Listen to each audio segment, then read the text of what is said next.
Okay, so thank you everybody who has chosen to join me in this exploration. I'm up against Rabbi David Silber, who was a great Torah teacher and somebody I studied with for many years. So I just want to say at the outset that it's kind of like awesome to be in the same time slot. And also that, recognizing that and also recognizing what I'm about, which is chair of pastoral counseling at YCT, that this is going to be more of a personal exploration workshop. And I'm going to invite you all to do some writing, some thinking, and some sharing in this hour ahead of us. So I look forward to all of your contributions in our exploration together tonight, our inquiry into the topic, why is it so hard to forgive? Now, you know what the old saying that if you have a hammer, everything's a nail. And this past Shabbos, I was thinking ahead about our talk tonight, our learning together tonight, and thinking about the whole topic of forgiveness. And there we are in the Torah reading. And what does it start with? The captive woman. And the captive woman who's got to, gets the months to not shave her head and all that kind of stuff, and to see what's going to happen with the Jewish captor. Is he going to take her as a wife? And what happens if he doesn't want her?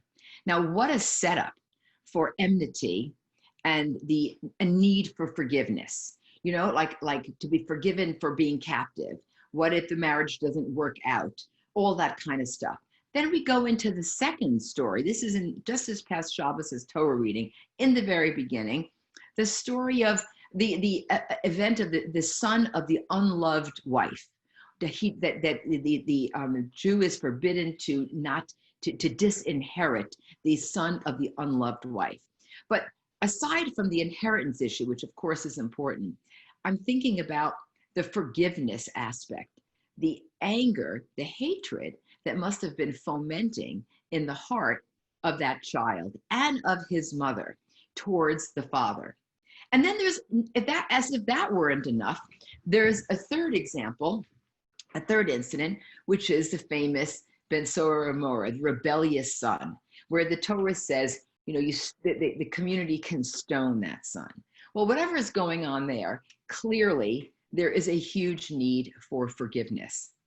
And I want to just really glance at, this is a YCT Iyun, and while sources sheets are not my main thing, I did want to give you two sources. The main one is the Mishnah Torah, and we're just going to look at it very quickly in the English. And these are two texts about the importance of forgiveness. So if we just look at the English, I'll just say, when a sinner implores him for pardon, I'm reading in the second line, he should grant him pardon wholeheartedly and soulfully. Even if one persecuted and sinned against him exceedingly, he should not be vengeful and grudge-bearing, for such is the path of the seed of Israel and of their excellent heart. Only the idolaters are not so, etc., etc. The Gibeonites were unforgiving and unappeasing. So here it is, the text starts off, it is forbidden, for a man to be ill-natured and unforgiving. But the Torah can't really command us to forgive because it's an act of the heart.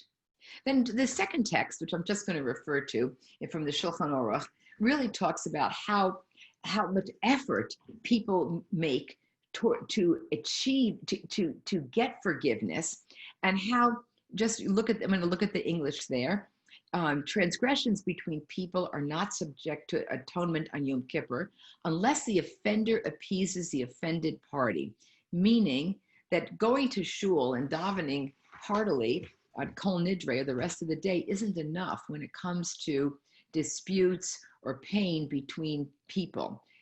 Forgiveness needs to be asked.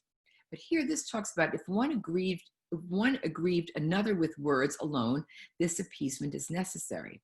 If one cannot effect appeasement at first, one must return a second and a third time, taking along 3 people each time. Now, I'm sure that somebody more versed in text could say a lot about this. This is certainly more than the number of people for witnesses, but 3 people as testament that the person really tried. If the offended party will not be appeased after 3 visits, one may desist.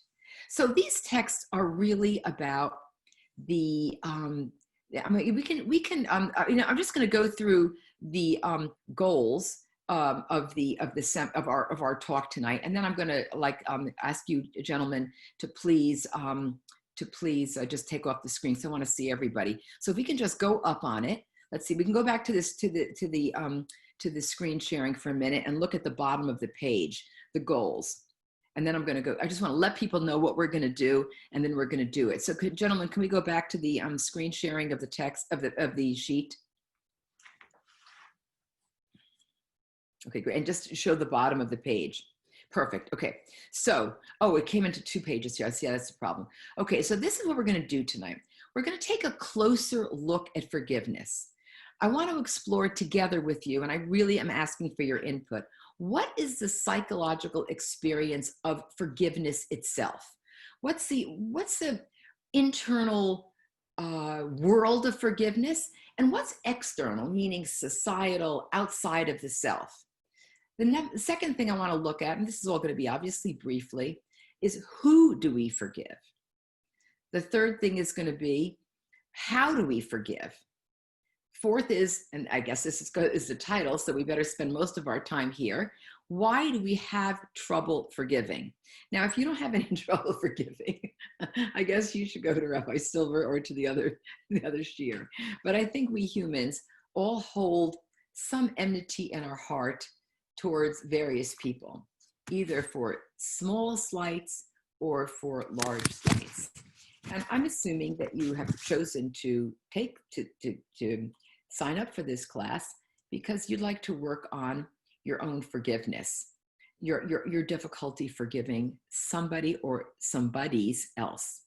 And I'm asking you to call that person or persons up to mind, into your heart, and to just let them be there, to not judge the nature of your painful feeling towards that person, whether it's enmity, whether it's displeasure, whether it's disappointment, sadness, yearning, downright hatred, pure anger, whatever it is, just kind of invite that unwelcome guest into this class to sort of hover, in the corner of your screen.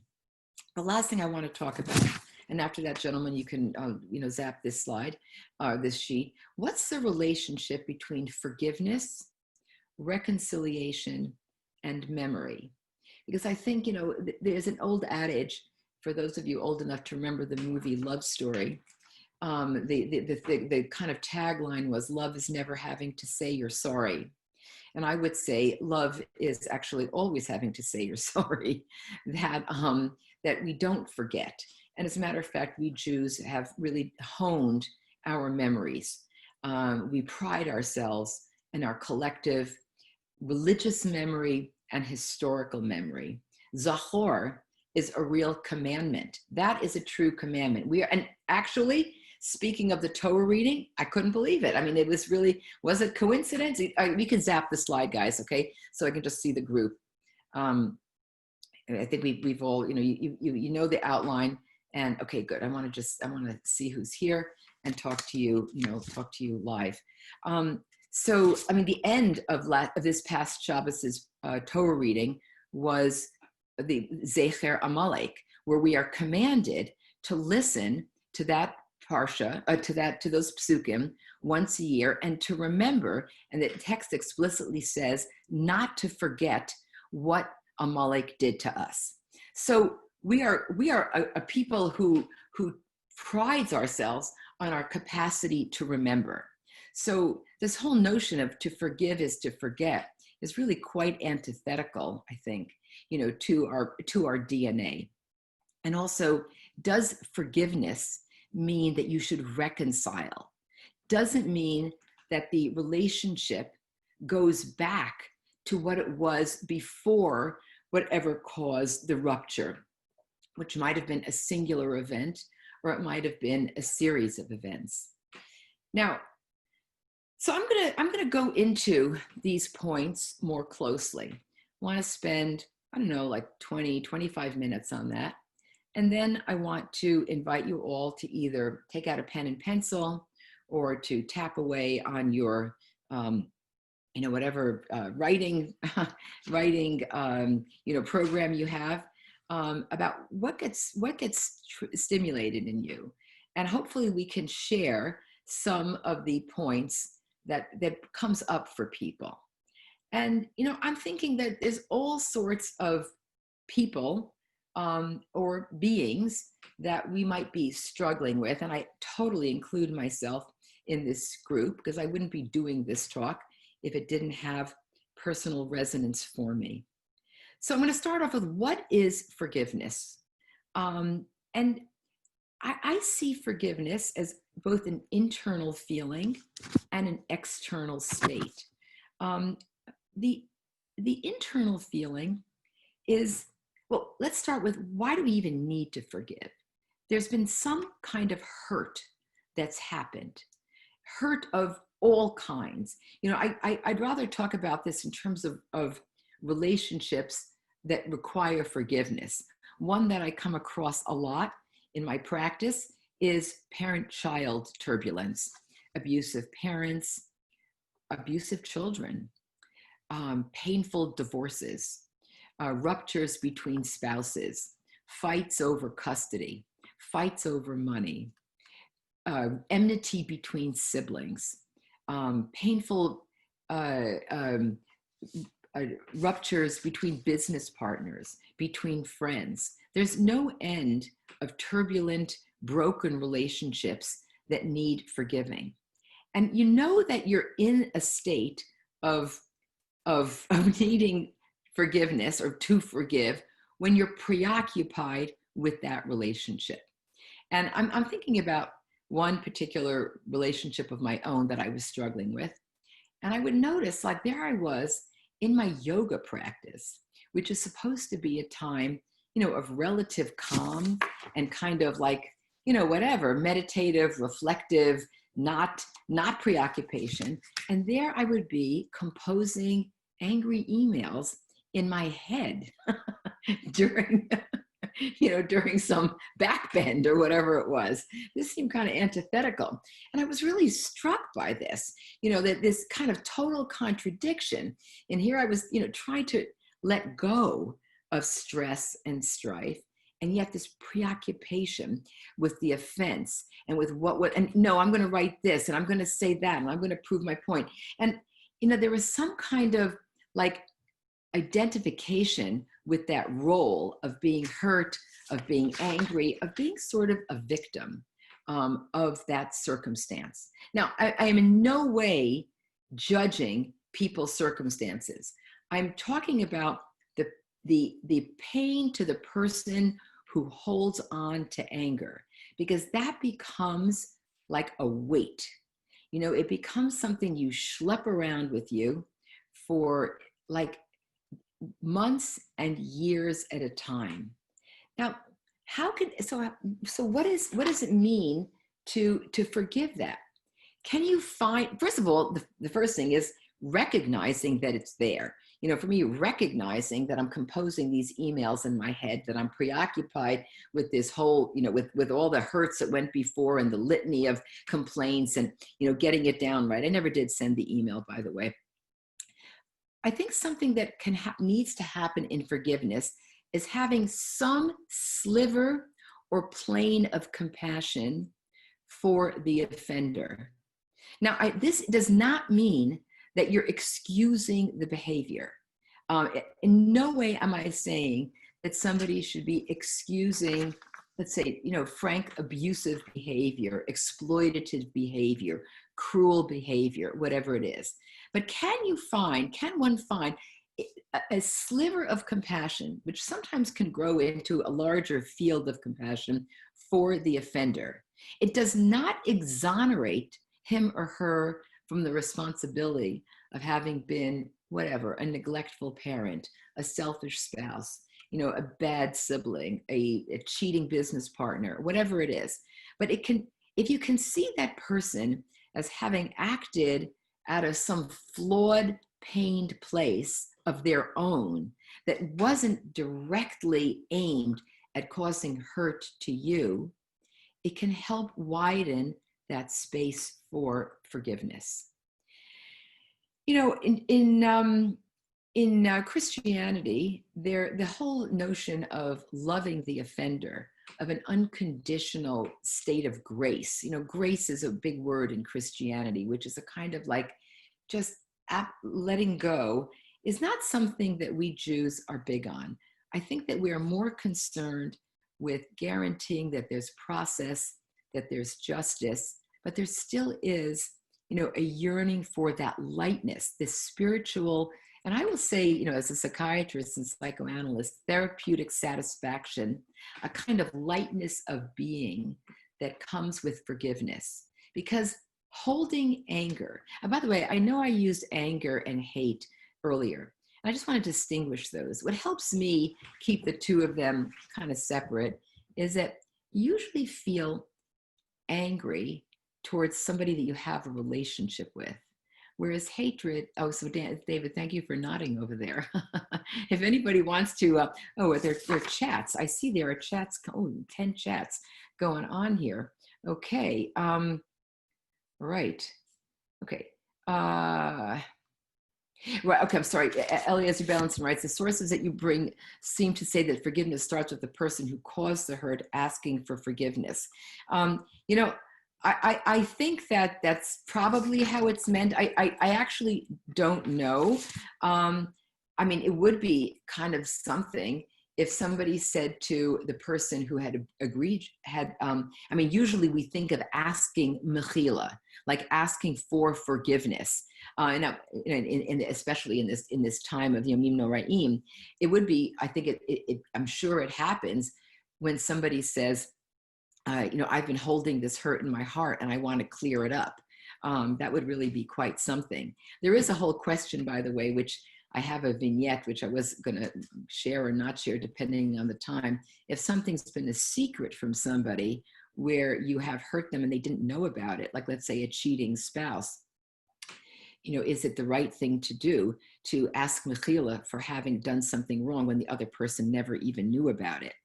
Where I would be pretty circumspect about not rushing into that, because you could be hurting them even more. And maybe there are some pains that you need to carry with you, to the end of your days, and to not have that sense of ease, because it's going to cause somebody else greater pain. But we can come back to that. Okay, so I've just talked about forgiveness as an internal experience. But there also is, and I think it's really important, especially as text-oriented Jews, to think about the social aspect of forgiveness. Forgiveness is something that happens between people, and certainly holding on to a grudge can lead to an act of revenge.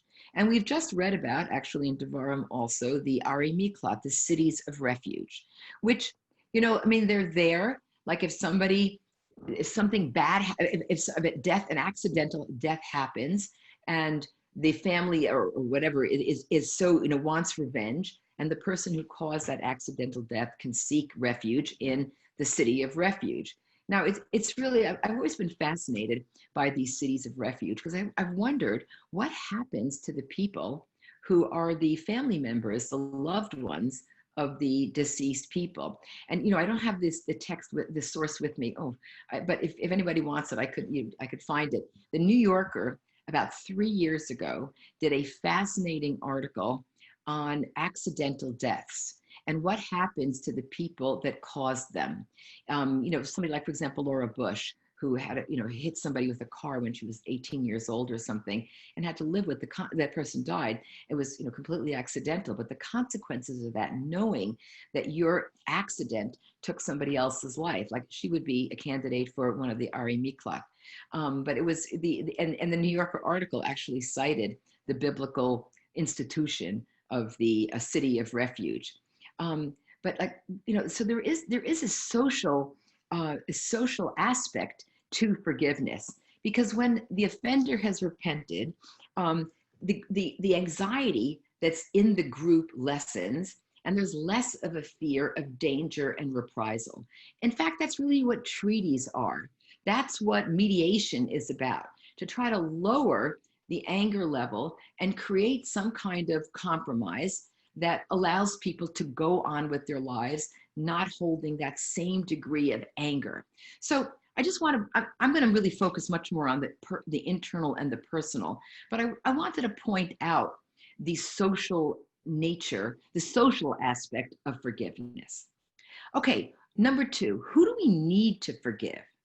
Now, I'm focusing for today's purposes on people who wronged us. Now, of course, there are different degrees of offense. I remember reading an article, I think it was in the Wall Street Journal, which reported that people are twice as likely to apologize to strangers than to romantic partners or family members. Like, we have the hardest time, it's the old thing of like, don't take your nearest and dearest for granted. It's also the hardest to ask forgiveness for the people that we're close to. There's an embarrassment factor, there's a vulnerability factor, but I think that the Wall Street Journal was right on with this, that it's hard. It feels embarrassing, it feels vulnerable to ask somebody, for forgiveness. A huge area would be forgiving ourselves, letting go. I mean, this is kind of my professional work of people who are much harder on themselves than they are on anybody else, and that they're carrying around a burden of guilt, whether it's deserved or not deserved. Like, let's say the child that was successful in a family that was highly dysfunctional, and the kid who makes it out can often have this burden of, did I take too much oxygen up in the room? Like, did I deserve to get out? My brothers, my sisters, they've failed. They're living in the basement somewhere. They're sad sacks. But the successful ones, I mean, if I actually, sometimes I tell my supervisees, if you're going to read one Freud article, read Those Wrecked by Success, which you can kind of get the idea from the title, which is about how people who have in tremendously illustrious possibilities can often be overwhelmed by that and not allow themselves to succeed. So forgiving ourselves for actual misdeeds or perceived unconscious misdeeds can be a truly huge task. And of course, I have to say, many of us struggle with forgiving God. The whole question of theodicy. Why do bad things happen to good people? People who are, it's really striking, people who are sort of staunch believers usually accept tragedy with less agita and distress than non-believers. They kind of accept that we cannot always comprehend reasons why bad things happen. There is some master plan, etc., etc. People certainly can feel love for God, for people, for themselves, and protest and distress at the same time. So I of course, in this, as we enter this period, we have entered Elul, as we get closer to Rosh Hashanah and Yom Kippur, and we're talking about, our relationship with other people, with ourselves, and with Hashem, I think it's really important to acknowledge, and this has been a very difficult year, of course, for everybody, that anger at God is present in many of our hearts, and that's a huge burden in itself. So going on some more, how to forgive. So how do we forgive? It's really difficult, emotional, and intellectual work. I really am interested in hearing from people, from you out there, and I would, maybe we'll unmute after this, what's helped you to forgive? Has it been, like I was suggesting before, finding a sliver of compassion for that person, feeling that, if you were in their shoes, maybe in those circumstances, you might have behaved badly as well. Of course, the nature and the extent of the injury and your relationship to the perpetrator is incredibly important. And if that person has expressed remorse, if he or she has attempted reparation versus somebody who didn't care, or maybe has died, and so they're not available in this life to have some kind of actual encounter with, that's a whole other thing. Also, you can't forgive on behalf of somebody else.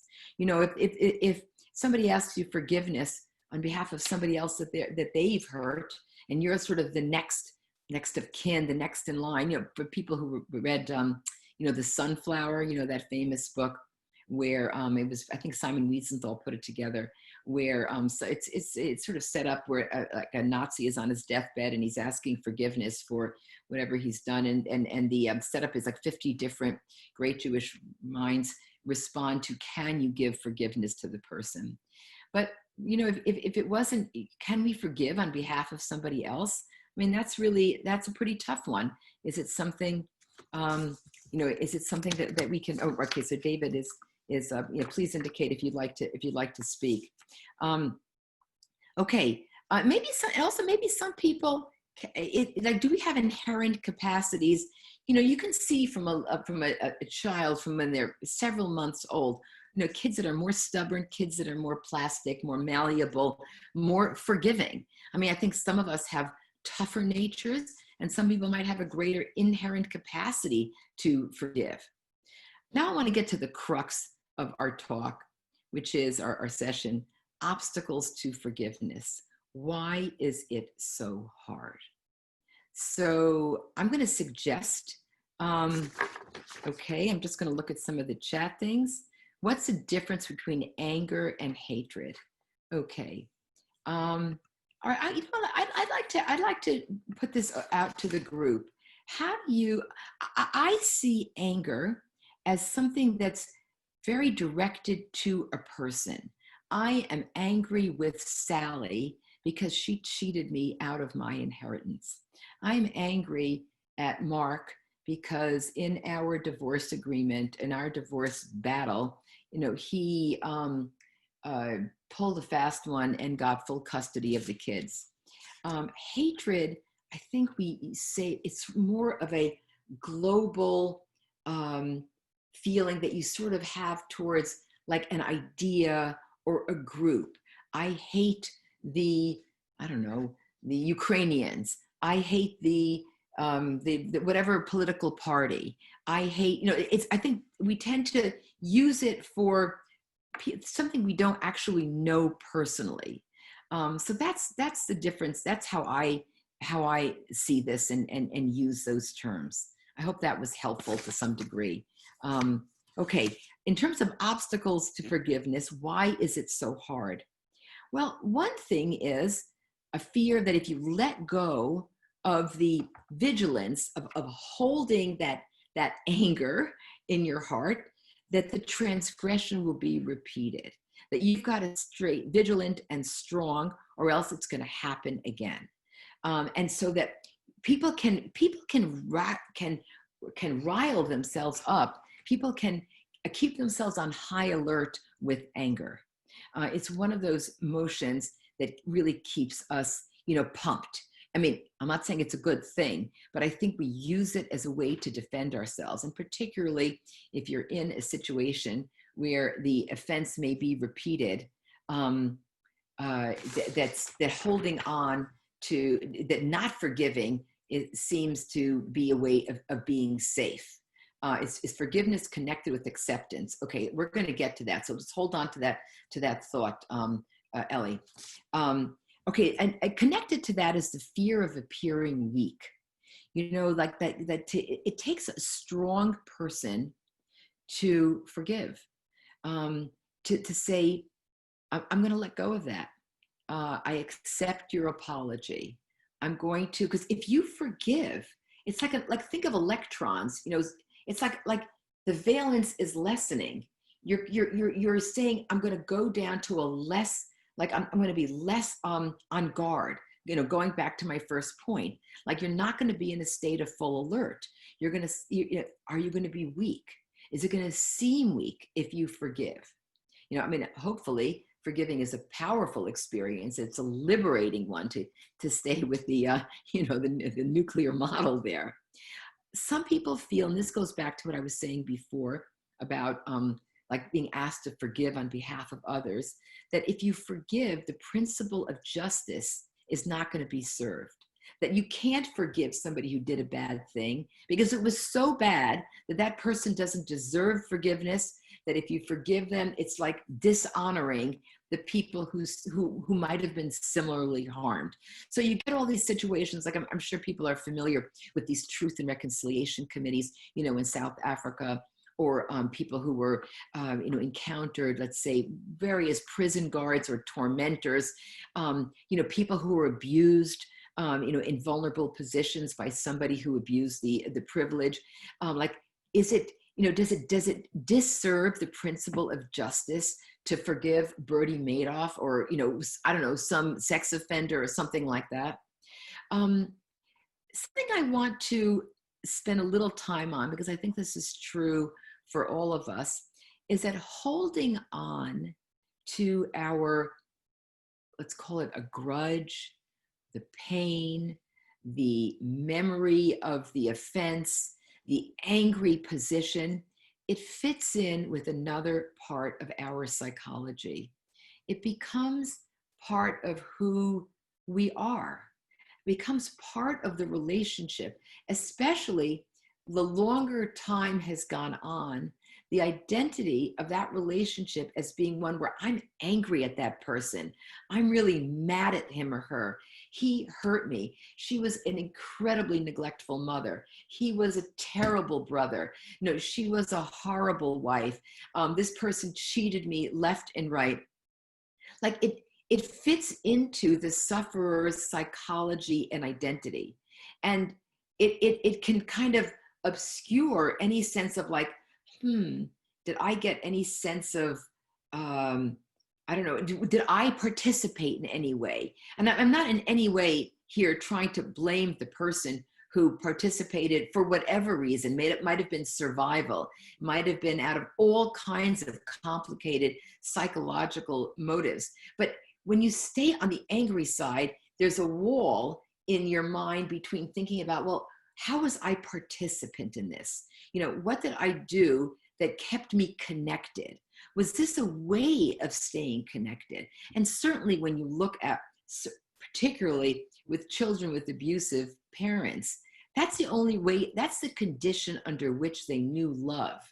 So staying connected to that parent, staying, angry, let's say, might be a way of actually maintaining, that sort of core love anger dyad that was going on. I think that another thing could be like fear of losing whatever comes with being a victim. It could be actually financial benefits, sympathy from the outside, whatever it is, but whatever transition needs to be made from letting go of the identity of being in the wronged position. I was the good one. I was the blameless one. And that person wronged me.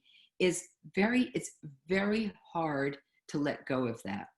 But what happens if we don't forgive is kind of, where I want to get to. We stay stuck. There's me on the yoga mat, thinking, composing these emails, which gets sort of, got tedious and tiresome. And when I was able to sort of just let it go, it was a complicated thing.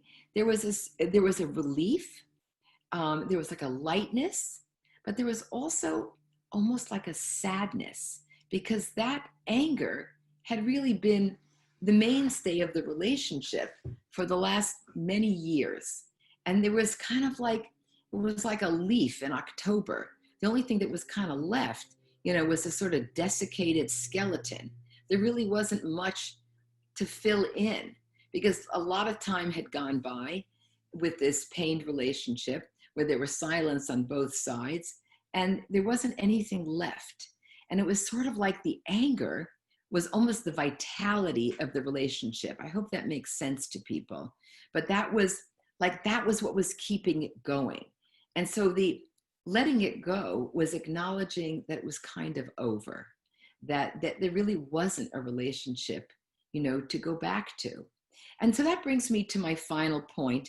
And then I want to give each of you a time to, a few minutes to reflect and hopefully to share, which is, and this comes back to what I think Ellie had asked about, of memory and forgiveness. Because then it goes back to what I said at the very beginning.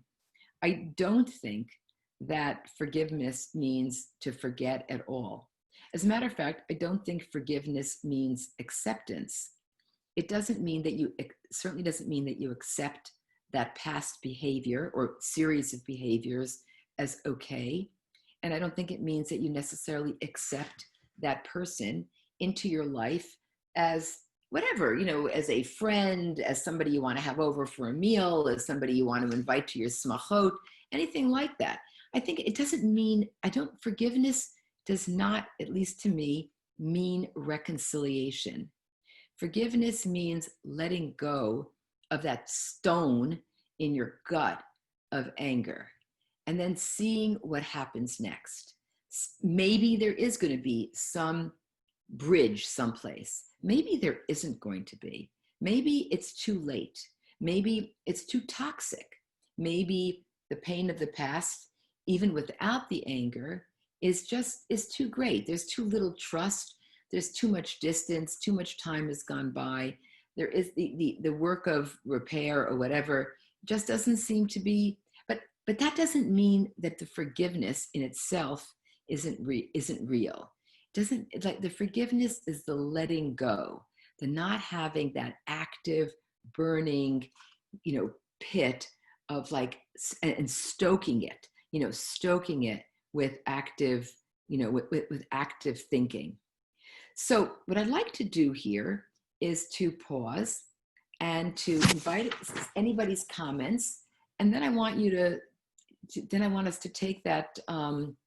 That the person or persons that we have privately in our screens and the screens of our mind, and maybe spend a few minutes writing about what forgiveness would mean in terms of that relationship and that person. But before we do that, might we spend a few minutes? Can we unmute?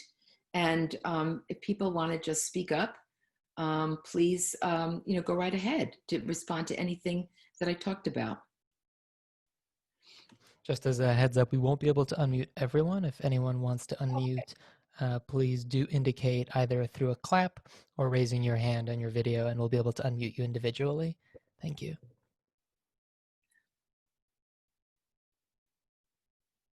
Okay, Elisa Ellenberg, thank you.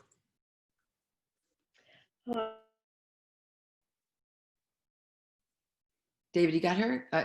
Elisa Ellenberg? Okay, can you hear me? Yep. Okay, great. Thank you, Dr. Friedman. This is such a relevant topic.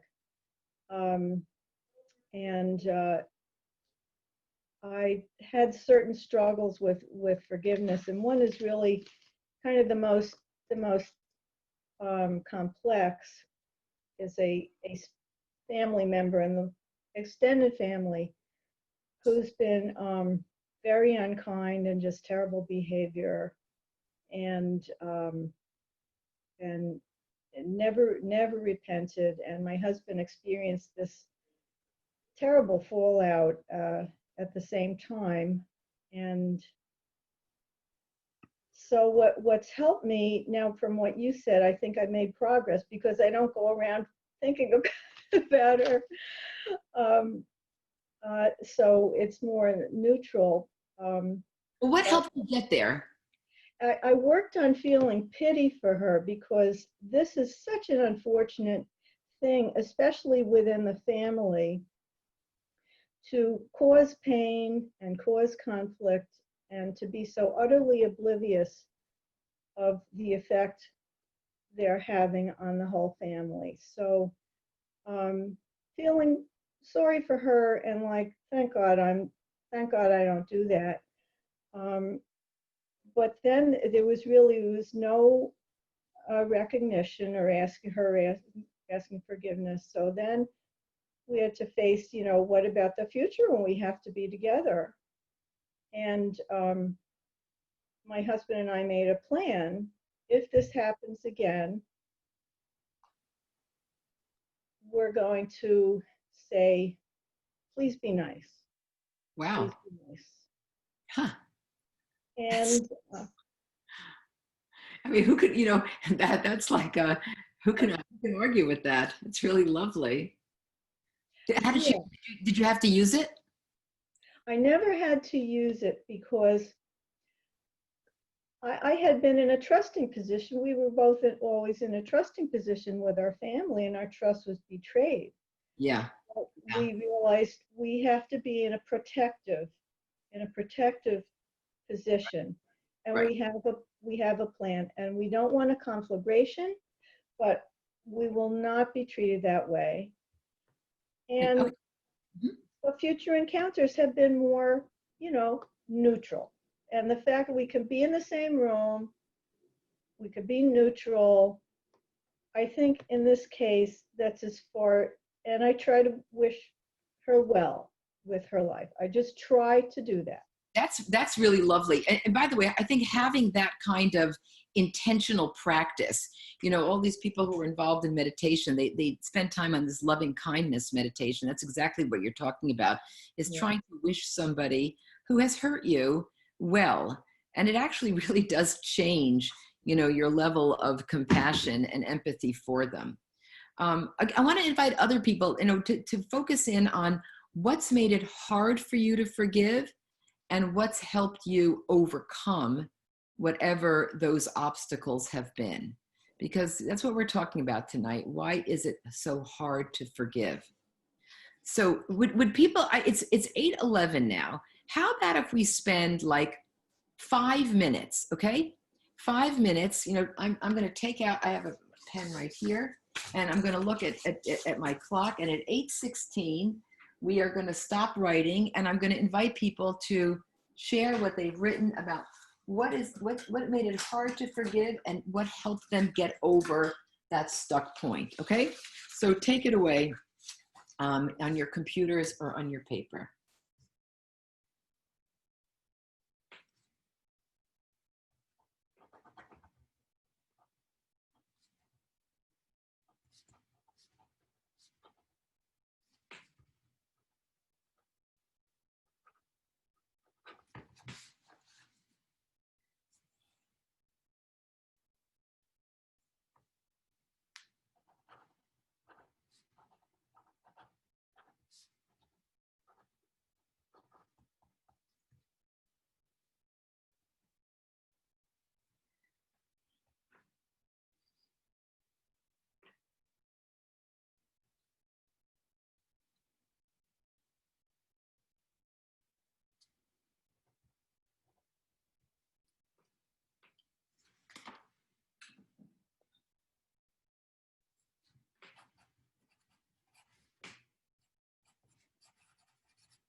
We have we have another minute.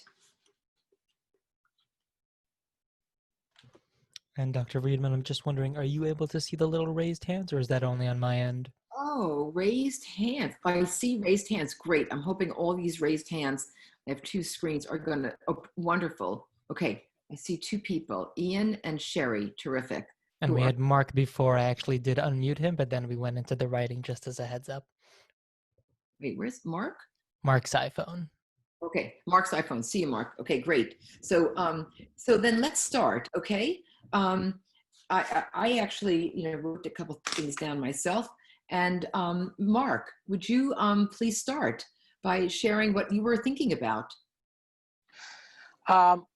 Let me contextualize this. I am a rabbi and a social worker, and I just have had several occasions through my career and whatever of dealing with families, and I cannot get out of my head the anger, almost the hatred. A woman talking about where she's going to place her mother, her elderly mother. A brother saying, "I will make sure not to appear at my sister's wedding. I don't care." And I understand that I have to try to deal with the present, but I can't help but be touched by what could cause all this. What kind of lack of forgiveness, of anger? What did they do? It just keeps bothering me. Like a fire, and that kind of fire has to be stoked. Like, it takes so much energy to say to your rabbi, I'm not going to whatever show up at the funeral or whatever it is. I mean, it takes so much energy to keep that going. What did you do in those situations? Okay, I was a social worker in terms of the mother and the daughter, so I was limited. I had to just try to indicate what I thought would be best for her mother, and I had to let her go on. And I really didn't have a position. She wasn't asking. She was saying, "Look, she doesn't deserve any of this." Da da da da da da. With the other case, I said, "Look, I understand. I understand where you're coming from, but think about this." I said, "If you do not come to your sister's wedding, what is that going to mean for your family, for your relationships? You may not want to show. You may stay angry on the day after the wedding, but at least if you appear, it allows the possibility for a relationship to continue." Right. Lovely. Thank you. Iyun, you were going to say something, and then Sherry. Oh, great. Okay, now I can talk. I was just acknowledging Elisa because I certainly can relate to this problem. We have a kind of chronic. Read out what she said. Pardon me. She was talking about a chronic in family offender who really never acknowledged it or apologized for it and hasn't moved on. But she is posting that she is knowing it's not good to hold on to that anger. It's a perfectly great attitude. It's not really even forgiveness. Forgiveness is not necessary. It's self care, and removal of causing any additional harm. Good. Or avoidance of causing any additional harm. So we have the same outlook. My wife's cousin hasn't spoken to her in years because of some snit that she threw and refuses to put it to bed and just move on in a positive way. I was going to say, though, that I'm kind of down with the traditional view that a person who's offended you has to be perceptive enough to realize, if you haven't already pointed it out to them, that they've offended you and that they should seek to resolve the matter on their own as a matter of dignity and responsibility. They should be asking you if they could apologize to you for an incident. They should be self-aware. They should care how you feel. These are essential values of feeling, I think, having self-respect and not having to walk around feeling self-righteous and always angry all the time, or always avoiding dealing with difficult personal situations. I certainly have had to work on this tremendously. I have a lot of issues in my with other people, and that may never get resolved because it's kind of like too late. The point, the other possibility is as you get further along, I think another thing that happens, if you think about it, is we can just forget. Time heals. As long as the offender doesn't keep offending, you can just say, I know who this person is now. If you encounter them again, you're not surprised if they behave in a way you don't like. That's acceptance. And it's another way of being able to respect yourself and say, what do I want to get into this with this guy for? What's the point? If he hasn't apologized, there's nothing I can do about it except just move on. If he has apologized, then definitely let's try to start over, Great, thank you. Yeah. Sherry, and then I'm going to read something from the chat. Go ahead, Sherry, you were going to say something. We'll unmute Sherry right now. Just as a heads up, we have 10 more minutes left in this session. Okay. Go ahead, Sherry. Now, I have to warn you already, I'm outside, so you're going to hear noises that are not me. Okay. Basically, I'll try as quickly as possible to talk about two different, I'm going to call them relationships. One wasn't, the other is very much so. The one that was successful, by the way, in terms of, if you want to call it forgiveness, fine, but it worked. That's the point, is there was a woman in my neighborhood, the one I still live in at the moment, who was homeless, constantly screaming, and she once knocked me down. And I think I may have been mildly hurt, I don't remember, but I was always angry at her because she would never admit that she was the one. So this kept going on and on. You could hear her in the neighborhood besides all the time. But then, I was very angry because of, first of all, her lack of admission of it. And then just because it happened. But one day, I don't know why, but I saw her, and as she came up, I said something like, that's a very pretty scarf you're wearing. Wow. I don't know, first of all, but she changed completely too, because first of all, my anger drained completely at that point. Totally. Never felt it since for her. She was, we chatted like a minute. Then she went on and continued screaming. Now, here was the funny part of it. She would continue to go through the neighborhood, continue to scream. But as soon as she saw me, we had that momentary exchange. And then she would walk on screaming again, which was funny. That's the funny one. But it worked. Okay, I'm going to stop you here because we only have about 5 minutes and I want to read something out. But, but this is important too. Okay, finish your thought. Okay, so sorry about that. So here's something that I got from one of my former students who's a rabbi. Let's up the stakes. And this kind of gets back to what Rabbi Mark was saying before. Let's imagine on this very Zoom call, there are two loved ones that hardly speak to one another. They care about this topic. They chose to attend this class, and they are both listening. What could you say to them to help them repair their relationship? That's kind of the situation that you were in. I mean, Mark, wasn't quite like that because, they weren't like saying, they weren't there to repair the relationship. But I want to invite anybody else who hasn't spoken. What could you say if you're in this potential mediating position, like these two people are there, they're in pain, they're both listening, how could you bridge this?